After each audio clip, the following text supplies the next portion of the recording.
بسم اللہ الرحمن الرحیم۔ السلام علیکم ناظرین، میرا نام ہے محمد فیضان اور آپ دیکھ رہے ہیں میرا یوٹیوب چینل فیضان اردو وائس۔ سردیوں کی ایک تاریک رات تھی، شہر کی گلیاں سنسان تھی اور ہوا میں ایک عجیب سی اداسی گھلی ہوئی تھی۔ ریحان ایک نوجوان جس کی زندگی مشکلات میں گھری ہوئی تھی، آج بھی دیر رات تک کام سے لوٹ رہا تھا۔ راستے میں ایک پرانی خاموش گلی سے گزرتے ہوئے اس کی نظر ایک بزرگ پر پڑی جو ایک بینچ پر بیٹھے کانپ رہے تھے۔ ان کے کپڑے پھٹے پرانے تھے اور چہرے پر جھریوں کے پیچھے ہزاروں کہانیاں چھپی تھی۔ ریحان نے ایک لمحے کے لیے نظر انداز کرنا چاہا لیکن دل نہ مانا۔ وہ ان کے قریب جا کر بولا، بابا جی، آپ یہاں اس ٹھنڈ میں کیا کر رہے ہیں؟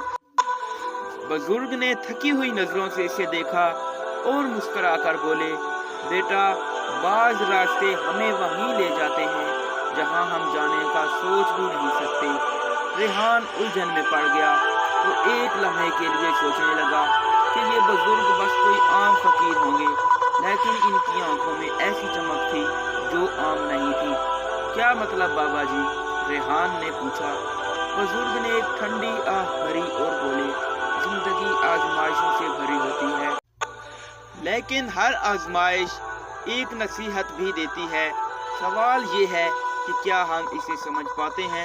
ریحان کو یوں لگا جیسے یہ الفاظ خاص طور پر اسی کے لیے کہے جا رہے ہوں۔ اس کی اپنی زندگی بھی مسائل سے بھری ہوئی تھی، نوکری کی پریشانیاں، پیسوں کی تنگی اور ایک نہ ختم ہونے والی جدوجہد۔ تو آپ کہنا چاہتے ہیں کہ میری مشکلات بھی کسی وجہ سے ہیں؟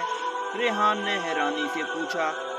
ہر درد کے پیچھے ایک راز چھپا ہوتا ہے اور جو اسے سمجھ لے وہی کامیاب ہوتا ہے۔ بزرگ کی آواز میں ایک عجیب سی طاقت تھی۔ ریحان نے جیب میں ہاتھ ڈالا اور چند نوٹ نکال کر بزرگ کو دینے کی کوشش کی، لیکن وہ مسکرا دیے۔ بیٹا، مجھے تمہاری مدد نہیں چاہیے، بس اتنا یاد رکھو کہ زندگی میں کبھی مایوس مت ہونا۔ اگر کبھی کسی موڑ پر تمہیں لگا کہ سب کچھ ختم ہو چکا ہے تو یہ سوچنا کہ شاید یہ نیا آغاز ہو۔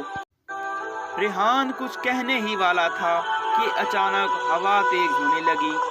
ایک لمحے کے لیے اس نے نظریں جھکائی اور جب دوبارہ بزرگ کی طرف دیکھا تو وہ وہاں نہیں تھے۔ ریحان حیران ہو گیا۔ وہ چاروں طرف دیکھنے لگا لیکن گلی سنسان تھی۔ بینچ پر صرف ایک پرانی چادر رکھی تھی جو ہلکی ہوا میں ہل رہی تھی۔ یہ بزرگ کون تھے؟ وہ کہاں چلے گئے؟ کیا وہ واقعی عام انسان تھے یا کسی اور دنیا سے آئے تھے؟ ریحان کے جسم میں سنسنی دوڑ گئی۔ وہ تیزی سے گھر کی طرف چل پڑا، لیکن اسے رات کے بعد سے اس کی زندگی بدل گئی۔ ہر مشکل کے بعد وہ ان الفاظ کو یاد کرتا اور ہر بار ایک نیا دروازہ اس کے لیے کھلتا چلا جاتا۔